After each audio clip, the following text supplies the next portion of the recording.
고의로 차에 부딪히는 고전적인 수법을 포함한 보험 사기로 줄줄 새는 보험금이 지난해에만 9천억 원을 넘어섰습니다. 이 돈은 보험사가 지급하지만 이를 근거로 전체 보험료가 올라 이래저래 선량한 가입자들만 피해를 보고 있습니다. 김다현 기자입니다. 한 남성이 이면도로를 지나는 차량 밑으로 발을 넣더니 금방 다리를 절뚝거립니다.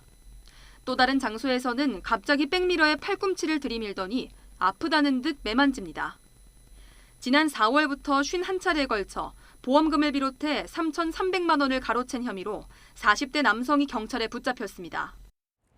이렇게 좁은 이면도로에서 고의로 일으키는 교통사고를 포함해 지난 3년 동안 보험 사기에 연루된 사람은 한 해 평균 9만 6천여 명입니다.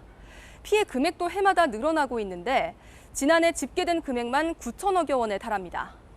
전문가들은 보험 사기가 끊이질 않는 이유 가운데 하나로 낮은 처벌 수위를 꼽습니다. 현행법상 보험 사기를 저지른 사람은 10년 이하의 징역형이나 5천만 원 이하의 벌금형에 처하도록 하고 있습니다. 그런데 막상 범죄를 저지른 사람 가운데 15%만 징역형을 선고받고 27%는 벌금형에 그치는 거로 나타났습니다. 처벌이 좀 약하다, 처벌 소지가 약하다 이런 이유가 있긴 한데요. 10년 이하 징역 또는 1억 원 이하의 벌금으로 한다든지 벌금을 좀 더 높일 필요가 있을 것 같아요.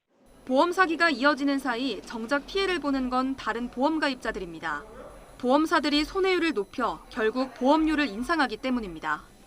보험 사기가 증가를 하면 손해율이 높아지고 다시 보험료에 적용이 돼서 선량한 보험 계약자들이 내야 되는 보험료가 높아지는 그런 상황이 벌어집니다. 이 때문에 보험사에선 보험 지급 기준을 높이자고 하지만 이럴 경우 또 불편을 겪는 건 정당한 보험료를 청구하는 사람들입니다. 이래저래 선량한 가입자들만 피해를 볼 수밖에 없습니다. 따라서 보험 사기에 대한 벌금을 현행 5천만 원에서 1억 원으로 바꾸는 등 처벌 수위를 높이는 법안이 국회에 계류 중인 만큼 처벌 강화 방향으로 가야 한다는 지적이 더 설득력을 얻고 있습니다. YTN 김다현입니다.